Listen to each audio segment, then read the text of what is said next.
ദിലീപ് ആ സമയത്ത് പ്രതിയേർക്കപ്പെടണം, അതൊരു അജണ്ടയാണ്. ഒളിക്യാമറയാണ് വെട്ടലും ചീട്ടിലും വരുമ്പോൾ ചില സ്ഥലത്ത് നമുക്ക് ഇത് കണ്ട മനസ്സിലാവത്തില്ല, കുറച്ചൊക്കെ ഫെയ്ഡ് ആയിട്ടൊക്കെ വരും. ഇത് നല്ല ക്ലിയർ, ഇപ്പൊ നമ്മൾ ഇന്റർവ്യൂ എടുക്കുന്ന പോലെ ക്ലിയർ ആയിട്ട് എടുക്കുകയാണ്. അതാണ് ഒളിക്യാമറ. ഓ, അന്ന് ചിരിച്ചിരിച്ച് മണ്ണ് കപ്പി എന്റെ പൊന്നെ, അന്ന് ഞാൻ ഇടയ്ക്കിടയ്ക്ക് ഉറക്കത്തിൽ ഇരുന്ന് ചിരിക്കുമായിരുന്നു. ചില ആങ്കർമാർ ആ സമയത്ത് ജനങ്ങൾ ഓർക്കുന്നുണ്ടാവും, ഉറഞ്ഞു തുള്ളുകയായിരുന്നു. സാധാരണ ഒരു ചർച്ചയിൽ അവരൊരു സമീപനം സ്വീകരിക്കും, ആ സമീപനം നമുക്കറിയാം. അപ്പം ഉറഞ്ഞു തുള്ളുകയായിരുന്നു. അപ്പൊ എന്തോ ഇവരോട് എന്തോ ദിലീപ്, അപ്പം വ്യക്തിപരമായി ദിലീപിനെ തീർക്കുക എന്നുള്ള അജണ്ട ഇവർക്ക് ഉണ്ടായിരുന്നു. നമസ്കാരം. കഴിഞ്ഞ കുറച്ച് വർഷങ്ങളായി കേരളത്തിലെ ജനങ്ങളെ ആകാംക്ഷയുടെ മുൾമുനയിൽ നിർത്തിയിരിക്കുന്ന ഒരു കേസാണ് നടി ആക്രമിക്കപ്പെട്ട കേസ്.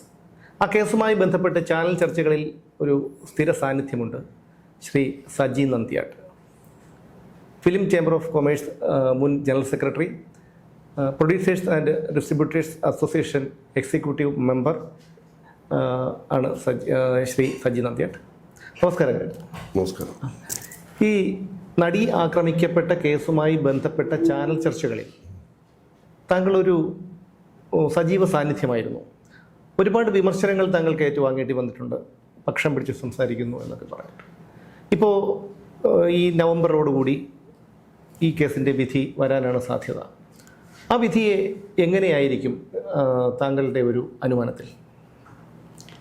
ഞാൻ ദിലീപിന്റെ കേസുമായി ബന്ധപ്പെട്ട് എൻ്റെ അനുമാനങ്ങൾ, എൻ്റെ വീക്ഷണം, എൻ്റെ കാഴ്ചപ്പാട്, ഇതാണ് സുമേഷിന്റെ ചോദ്യത്തിൽ നിന്ന് എനിക്ക് മനസ്സിലായി. തീർച്ചയായും വിധി വരാൻ പോകും.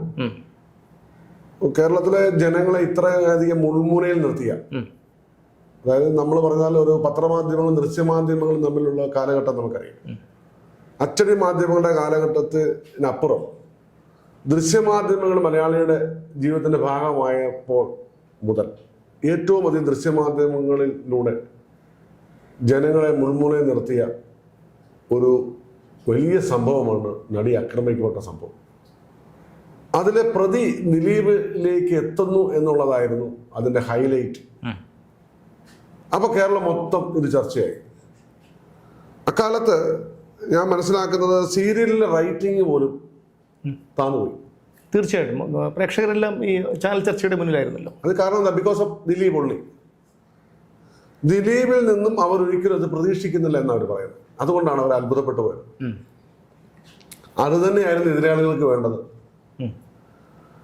ഇവിടെ ദിലീപ് എന്ന് പറയുന്ന വ്യക്തി തങ്ങളുടെ സ്വന്തം വീട്ടിലെ ഒരു മകന്റെ സ്ഥാനം കൊടുത്ത പ്രായമുള്ളവർ, സ്ത്രീജനങ്ങൾ, കൊച്ചുകുട്ടികൾ, ഏറ്റവും കൂടുതൽ അറിയില്ല, മലയാള സിനിമയുടെ ചരിത്രം എടുത്താൽ കുഞ്ഞു കുട്ടികൾ ഏറ്റവും അധികം ഇഷ്ടപ്പെടുന്നത് ആരെയാ? ദിലീപിനെയാ.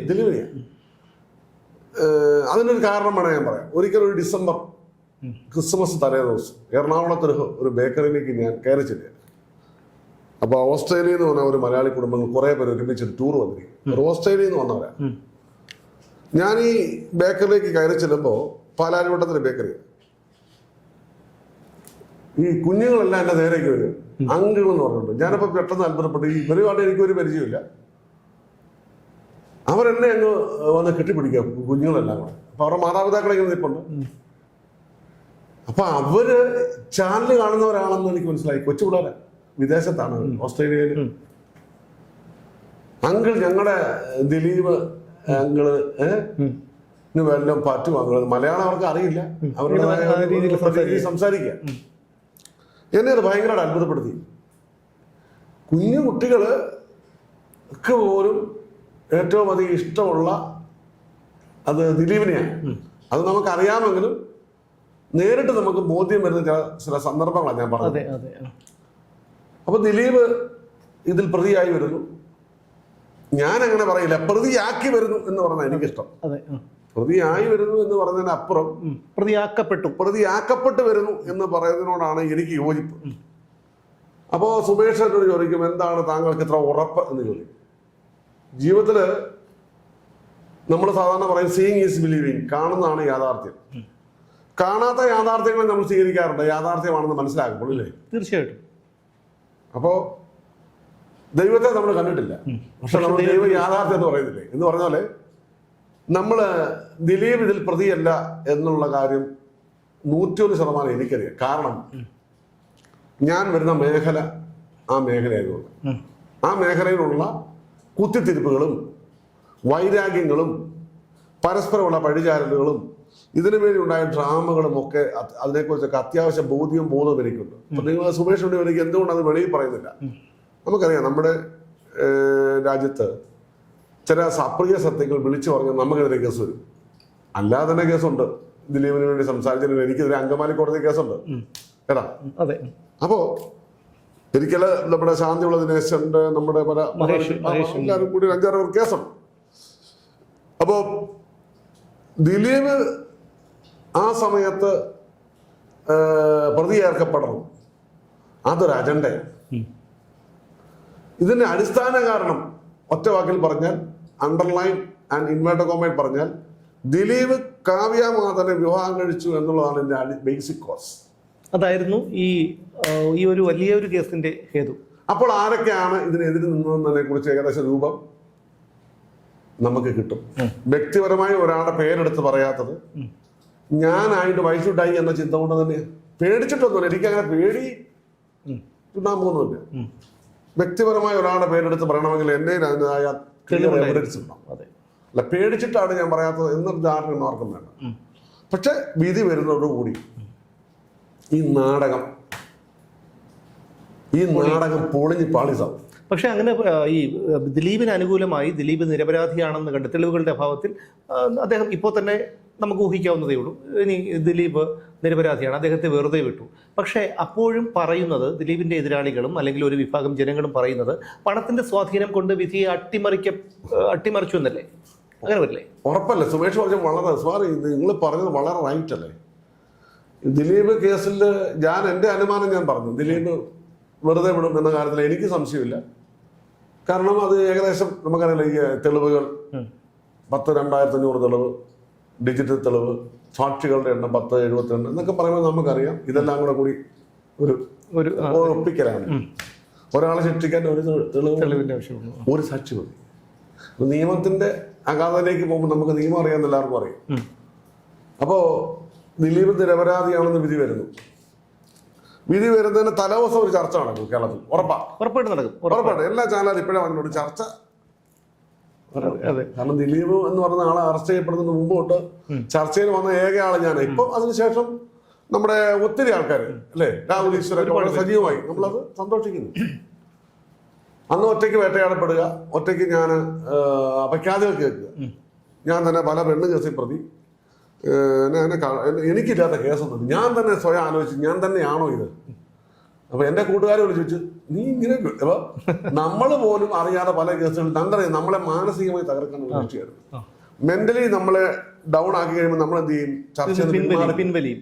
നമ്മൾ വിദ്യാഭ്യാസമുള്ള ആളല്ലേ, പബ്ലിക് കോളേജ് പോലെ വിദ്യാഭ്യാസം നടത്തുന്ന ഒരാളാണ്. ചാനൽ എഴുതുകൊണ്ട് ലക്ഷോപലക്ഷം ജനങ്ങൾക്കാകെ ഇയാളെ മോശക്കാരനാക്കുന്നത് കാണുമ്പോൾ സ്വാഭാവികമായും ശരിയായിരുന്നു, അവരുടെ ഉന്നം ശരിയാ.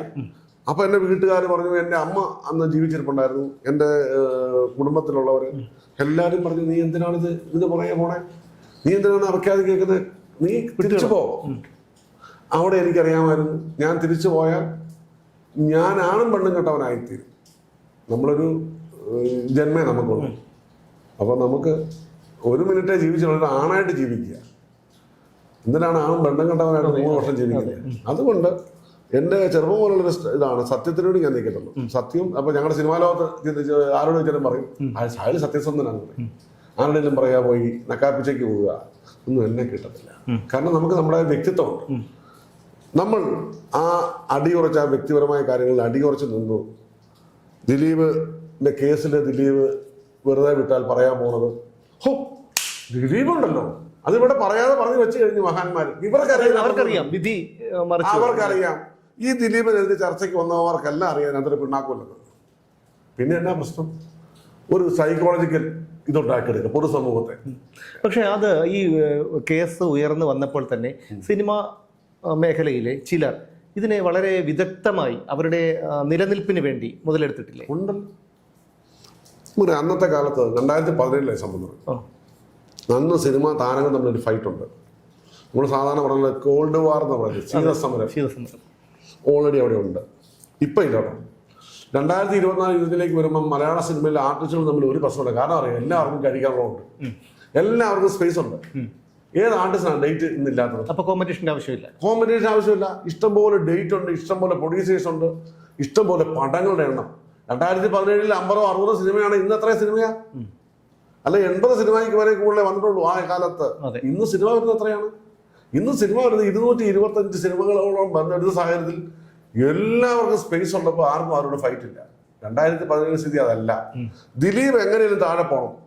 നമ്മൾ ആലോചിച്ചാൽ 2017 ശേഷം മലയാള സിനിമയിലെ നിർമ്മാതാക്കൾ മിക്കവരുടെ അവസ്ഥ എന്താ? ദിലീപ് പോയപ്പോൾ സാമ്പത്തികമായി തകർന്നു. തിയേറ്ററുകൾ അറിയാം, തിയേറ്ററുകൾ പണ്ട് ദിലീപിന്റെ 5-6 പടം ഒരു വർഷം ഹിറ്റാ. ഞങ്ങള് ചേംബറിൽ ഇത് വിലയിരുത്തിയിട്ടുണ്ട്. ഞാൻ 5-6 പടം ഒരു വർഷം ഹിറ്റാകുമ്പോൾ, ദിലീപിന്റെ പടം ഹിറ്റാകുമ്പോൾ സിനിമാശാലകൾ അവരുടെ വ്യവസായത്തിന് അതിന് വലിയൊരു ടേൺ ഓവറാണ് അവർ ലഭിക്കുന്നത്. ദിലീപിന് ശേഷം ദിലീപിന്റെ പടങ്ങൾ ഹിറ്റാകാതെ പോകുന്നു. അപ്പോൾ ആ സാഹചര്യത്തിൽ ഇൻഡസ്ട്രിക്ക് ഒരു താഴ്ച വന്നു, സാമ്പത്തികമായ താഴ്ച വന്നു. അത് ശ്രദ്ധിച്ചോ? ശരിക്കും ഇൻഡസ്ട്രി മൊത്തത്തിൽ ഒന്ന് വിലയിരുത്തിയാൽ തീർച്ചയായിട്ടും അത് ഉറപ്പായിട്ടും താങ്കൾ പറഞ്ഞത് വളരെ ശരിയായിട്ടുള്ള ഒരു കാര്യം. ദിലീപിന്റെ തിരിച്ചുവരവ്, ഇപ്പൊ ദിലീപ് ചില പടങ്ങളിൽ വന്ന് നന്നായിട്ടൊക്കെ പെർഫോം ചെയ്ത് ഈയിടെ വന്ന പ്രിൻസ് ആൻഡ് ഫാമിലിയൊക്കെ നന്നായി പോയി. അപ്പൊ ദിലീപ് കണ്ണടച്ച് സ്നേഹിച്ച ഒരു വിഭാഗത്തിനിടയിൽ ദിലീപ് എന്നാലും അങ്ങനെ ചെയ്തോ എന്നൊരു ചിന്ത വന്നു. ആ ചിന്ത ഇട്ട് കൊടുക്കാൻ ഇവർക്ക് പറ്റി. ഇമേജ് തകർക്കാൻ പറ്റി. ഇതൊന്നും നമ്മൾ പറയുന്നത് ഇമേജ് തകർക്കാൻ പറ്റി.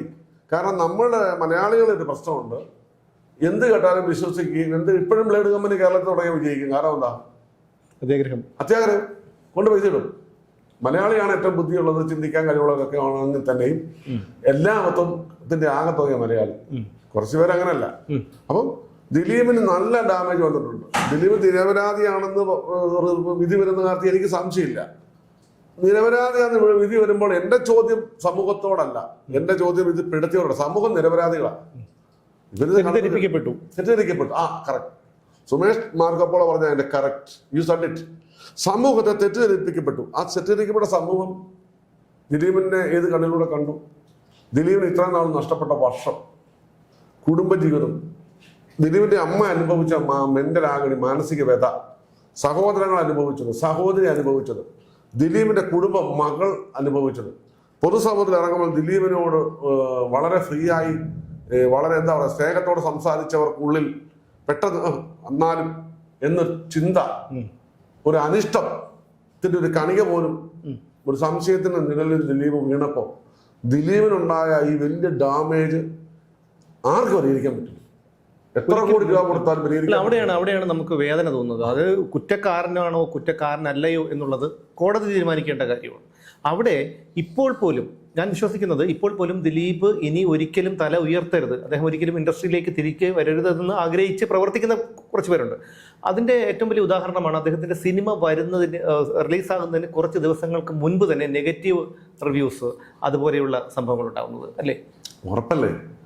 ദിലീപിന്റെ ഏതെങ്കിലും ഒരു പടം വരുമ്പോൾ ദിലീപ് ഇനി ഇൻഡസ്ട്രിയിൽ ഹൈപ്പ് വരരുത്, അപ്പോഴേ തുടങ്ങും. അയ്യോ ഓടി വായോ, പിടിച്ചേ മറ്റേ കേസ് മറിച്ചേ കേസ്, അതിന് ഇവിടെ റിവ്യൂ, അതിനൊരു അപ്പീൽ, ഇതിന് ആകെപ്പാടെ നമ്മൾ എപ്പോൾ നിങ്ങൾ പറഞ്ഞ വളരെ കറക്റ്റാണ്. ഇത് നമ്മൾ ഫ്രം ദ വെരി ബിഗിനിങ്, നമ്മൾ ആരംഭകാലം മുതൽ ഇത് ശ്രദ്ധിക്കുന്ന, നിരീക്ഷിക്കുന്ന ഒരു വ്യക്തിക്ക് അറിയാം ഇത് കറക്റ്റാണ് താങ്കൾ പറഞ്ഞത്. ദിലീപിനെ എങ്ങനെയാണ് ഇൻഡസ്ട്രി ഇല്ലാതാക്കുക. പക്ഷെ ഒരു കാര്യമുണ്ട്, ദിലീപ് തിരിച്ചു വരും, തിരിച്ചു വന്നു കഴിഞ്ഞു, നിരപരാധിയാണെന്ന് ജനത്തിന് ബോധ്യം വരും. അപ്പോഴും അപഖ്യാതികൾ പറയാൻ ആൾ കാണും. പണമുള്ളവനല്ലേ? അവിടെയാണ് എൻ്റെ ഒരു ചോദ്യം. പണമുള്ളവന് നിരപരാധിയായി കൂടെ? ഇതൊരു വലിയ കൊട്ടേഷൻ ചോദ്യമാണ്.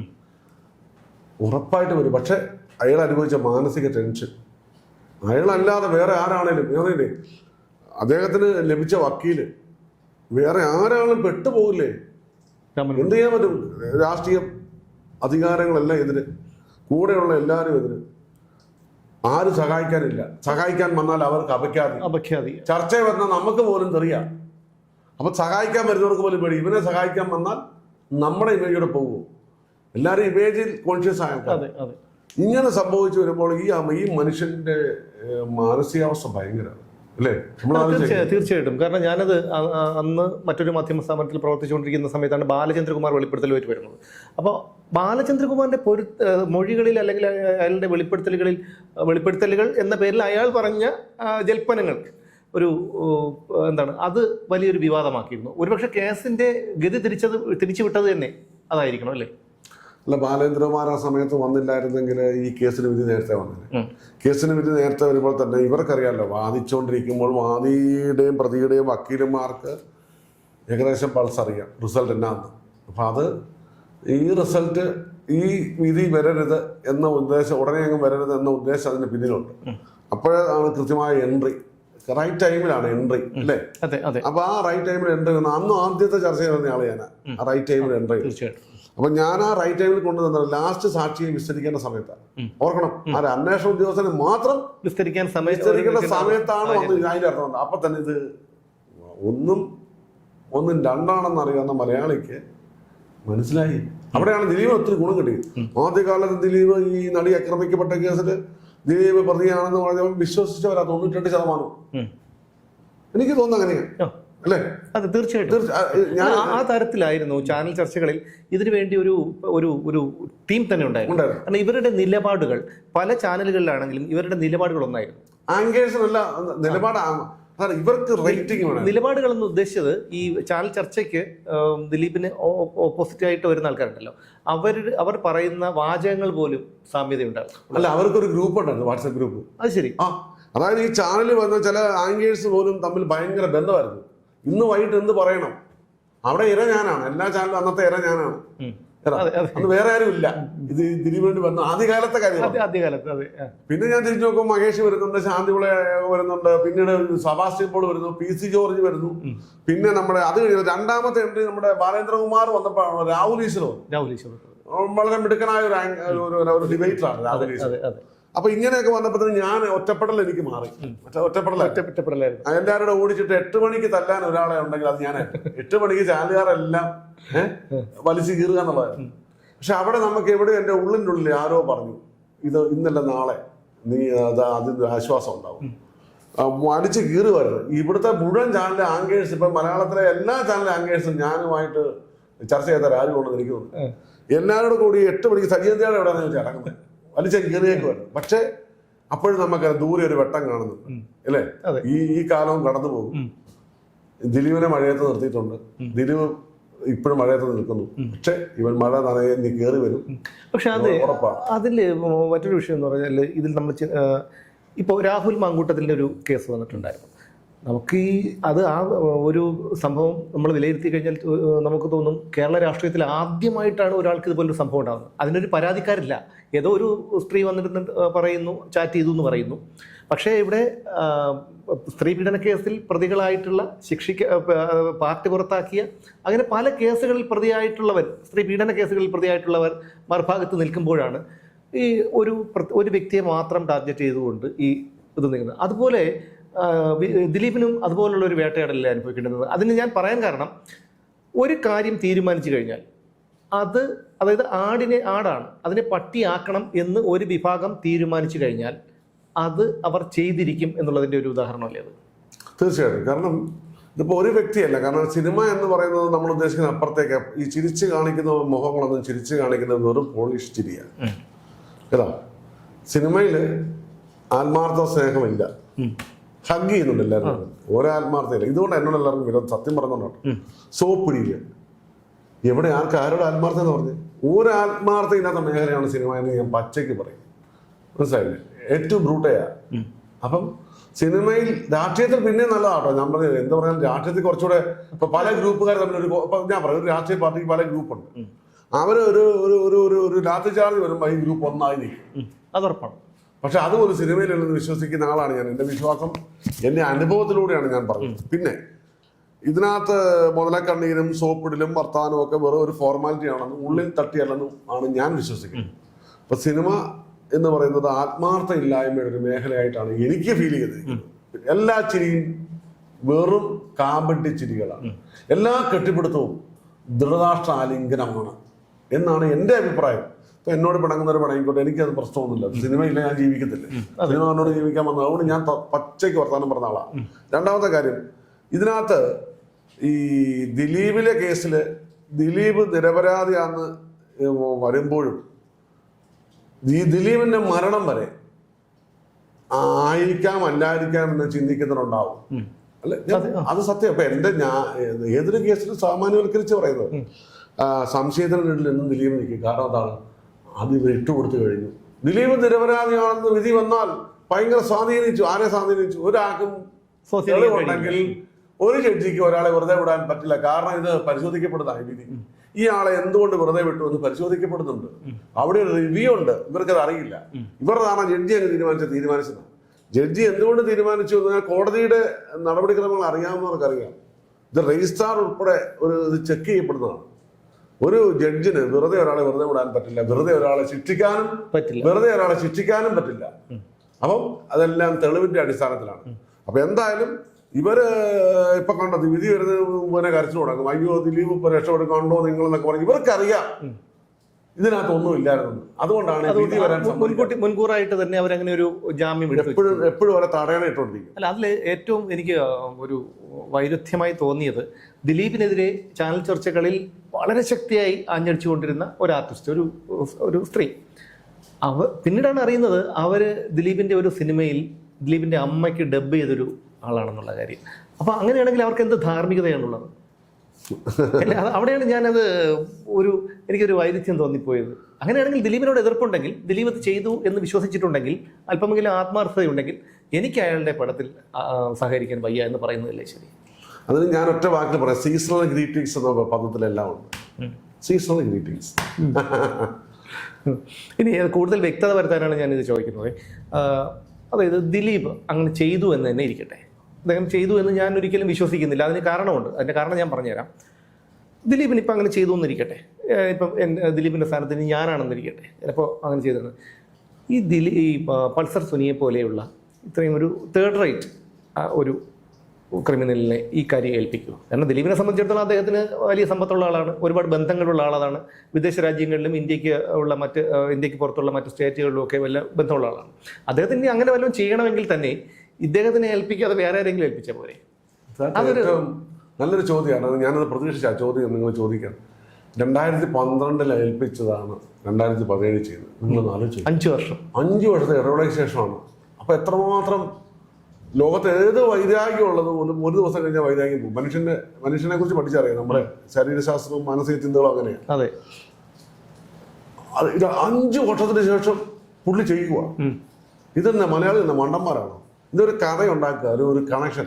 പിന്നെയാണ് ഏറ്റവും എനിക്ക് ഇഷ്ടപ്പെട്ടതാണ് ഇതിന് അഡ്വാൻസ്. അതാണ് എനിക്ക് ഭയങ്കര ഇഷ്ടപ്പെട്ടത്. എനിക്ക് ചിരിച്ചിരിച്ച് മണ്ണ് കപ്പിപ്പോയി. ഇതിന് അഡ്വാൻസ് കൊടുത്താൽ ഭയങ്കര, അഡ്വാൻസ് കൊടുത്താൽ മുഴുവൻ നോക്കിയിട്ട് ഒരു രക്ഷയില്ല. അഡ്വാൻസ് ഇല്ല. ഇനി ആരോ പറഞ്ഞു 10,000 രൂപ അഡ്വാൻസ് എന്ന്. 3 കോടി രൂപയ്ക്ക് 10,000 രൂപ അഡ്വാൻസ് ചെയ്തു. അതും എന്നെ ഇക്ലിയില്ലാതെ ഞാൻ ചിരിച്ച സംഭവമാണ്. കോമൺ സെൻസ് ഉള്ള മലയാളിയോട് ഇതൊക്കെ പറയുന്നത്. ഇവിടെയാണ് ഇവർക്ക് തെറ്റുപറ്റുന്നത്. ദിലീപ് ചെയ്തു എന്ന് വിശ്വസിച്ച ആൾക്കാർ ദിലീപ് ചെയ്തിട്ടില്ല എന്നുള്ള തോന്നലേക്ക് അവരെ കൊണ്ടുപോയി ഇത്ര ആരോപണങ്ങളാണ്. 2012 കൊടുത്ത് 2017 ചെയ്തു. ആർക്കാണ് ശരി വരാത്തത്? അഡ്വാൻസ് ഇല്ല. പിന്നെ എവിടെയെന്നോ പറഞ്ഞത് 10,000 രൂപ കൊടുക്കുന്നത്. അത് തെളിവൊന്നുമില്ല. ഇവരൊരു കഥയുണ്ടാക്കി, ഇവരൊരു സ്ക്രിപ്റ്റ് ഉണ്ടാക്കി. ഈ സ്ക്രിപ്റ്റ് എന്ന് പറഞ്ഞാൽ നമുക്കറിയാം ഏച്ചു വെച്ചാൽ മുഴച്ചിരിക്കും. അതെ, ഈ വിഷയത്തെ ആളിക്കത്തിച്ചതിൽ കേരളത്തിലെ ചില മാധ്യമങ്ങൾക്ക് വലിയൊരു പങ്കില്ലേ?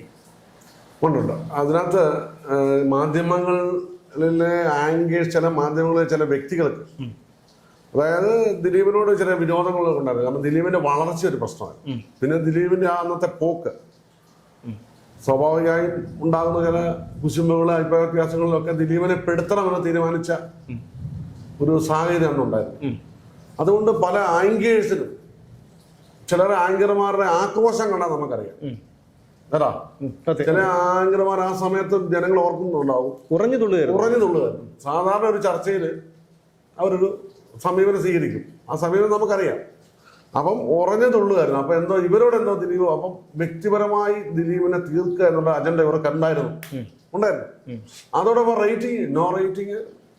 അതെ, ചില കടബാധ്യതയിൽ മുങ്ങിക്കിടന്ന ഒരു ചാനൽ പിന്നീട് വളരെ സാമ്പത്തികമായി ഉയർന്നു വന്നു, ശമ്പളമൊക്കെ കൊടുത്തു. അതെ, ഇന്നിപ്പോ ആ ചാനൽ വലിയ ചാനലായി മാറി, വേറെ ആൾക്കാർ ഏറ്റെടുത്തു. അതെ, അന്ന് ഈ ചാനലിന് ഈ സംഭവം വേണം. കാരണം സിനിമ എന്ന് പറയുന്ന സംഭവം ആണല്ലോ ആൾക്കാർക്ക് ഇഷ്ടം. ജനങ്ങൾക്ക് ഏറ്റവും കൂടുതൽ ആകർഷണമുള്ള ഒരു മേഖല സിനിമയാണ്. അത് സിനിമയിലെ ഒരു സംഭവം, പ്രത്യേകിച്ച് ദിലീപ് കേസൊക്കെ ചർച്ച ചെയ്യുന്നത് എല്ലാ ദിവസവും ദിലീപ് മാത്രമേ ഉണ്ടായിരുന്നുള്ളൂ. ഞാൻ മിക്കവാറും പോകുമായിരുന്നു ആ ചർച്ചയിൽ. അപ്പൊ അത് അവരുടെ ഒരു ജീവവായുവായിരുന്നു. അവർക്ക് നിലനിൽപ്പിന്റെ പ്രശ്നമായിരുന്നു. അതുകൊണ്ട് ദിലീപ് കാരണം ദിലീപ് പണ്ട് മുതലേ പലരെയും രക്ഷപ്പെടുത്തിയിട്ടുണ്ടെങ്കിലും ദിലീപിനെ പലരും രക്ഷപ്പെടുത്തിയിട്ടുണ്ട്. അതിന്റെ ഫലമായി ദിലീപും ആൾക്കാരെ രക്ഷപ്പെടുത്താറുണ്ട്. കാരണം മനുഷ്യത്വപരമായി നല്ലൊരു മനുഷ്യൻ, ഉള്ളിൽ സ്നേഹം സൂക്ഷിക്കുന്ന ആളാണ്. ഈ വ്യക്തി കാരണം ഈ വ്യക്തിക്ക് ഒരു ക്ഷീണം ഉണ്ടായപ്പോഴും ആ ക്ഷീണം പോലും പലർക്കും സഹായകമായി മാറി എന്നുള്ളതാണ് മനസ്സിലേക്ക്. ഒന്ന് ചെയ്യുന്നപ്പോൾ മറ്റൊന്നിന് വളമാകുന്നു. One thing destroys the other thing starts from it എന്ന് നമ്മൾ പറയാറില്ലേ? അത് കൃത്യമല്ലേ? അതെ അതെ അതെ. ഇപ്പോൾ കഴിഞ്ഞ ഏതാനും മാസങ്ങൾക്ക് മുൻപ് പൾസർ സുനി ഇപ്പോൾ ജാമ്യത്തിലാണല്ലോ.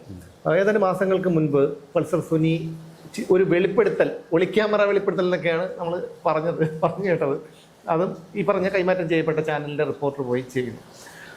വളരെ ഗുരുതരമായിട്ടുള്ള ആരോപണങ്ങളാണ് പൾസർ സുനി ഉന്നയിച്ചത്. അതായത് ആ മെമ്മറി കാർഡും സിം കാർഡും ഒക്കെ തൻ്റെ കൈവശമുണ്ട്, അന്ന് ആറ്റിൽ എറിഞ്ഞു കളഞ്ഞു എന്നാണ് പറഞ്ഞത്. പക്ഷേ എന്തുകൊണ്ടാണ് അതൊന്നും കേരളം ഗൗരവമായിട്ട് എടുത്തിട്ടില്ല? അത് മാത്രമല്ല, അന്വേഷണ ഉദ്യോഗസ്ഥർ ഇത് കണ്ടതായിട്ടേ നടിച്ചിട്ടില്ല.